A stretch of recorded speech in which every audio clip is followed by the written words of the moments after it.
So, you told your landlord about the damp and mould in your house, and they said that you weren't using the heating enough, opening the windows, using the extractor fans, you were drying your clothes on the radiator. You fill in the blank. Are they right? What can you do? Whatever else is going on, all occupiers need to use the facilities in our homes to avoid condensation leading to damp and mould. If we don't use the heating ever, or we don't ventilate at all, then we will probably have a problem with damp and mould, whatever the design of the property. That's why landlords often blame tenants for condensation problems and tell you to use the heating more and open the windows more. There are a few ways to minimise condensation, damp and mould. Number 1, get the moisture out. Open trickle vents in the windows a little and make sure you use the extractor fans, especially in the bathroom and kitchen. And shut the door to the bathroom and the kitchen when you're done. The fans will then suck the moisture out and it won't drift into your bedroom or living room and cause mould. No extractor fan? Ask for one.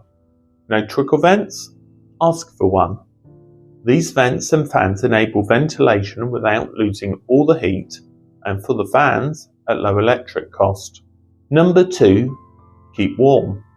If you don't use the heating, you will probably get mould, so make sure you use it. It's best to leave it on and controlled by the thermostat so the temperature doesn't wildly vary. Having it on till you're too hot, off till you're too cold, and on again will make condensation, damp and mould worse, not better. It may also be more expensive.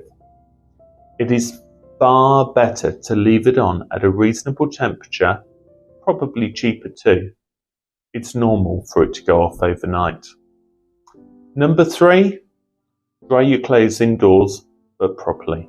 Drying clothes indoors of itself should not cause a major mould problem, but it might add to it. Drying your wet clothes can be tricky because it releases about 5 litres of water per load into the property. But what can you do? You have to dry your clothes. I always advise to dry the washing in the bathroom with the door shut and the radiator and the fan on. Then you get the moisture out. Try not to dry clothes on radiators because first you make the property colder because heat from the radiator can't get out, and second you put warm, moist air into the property which will just spread instead of getting out. Even if you're following this advice, you might still have damp and mould problems.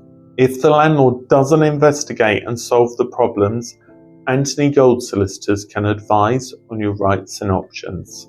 It's really important to remember to keep evidence of the damp and mould. The key here are dated photos. You might find it useful to email them to yourself because phones get lost and broken. Complaints to your landlords or the agent are best followed up by text messages, WhatsApps, or emails confirming the complaint and what the landlord proposed to do. If your landlord refuses to fix these issues, you can seek legal advice by calling us on 020 7940 4060 or emailing your query to mail@anthonygold.co.uk, and we will do our best to assist you legally.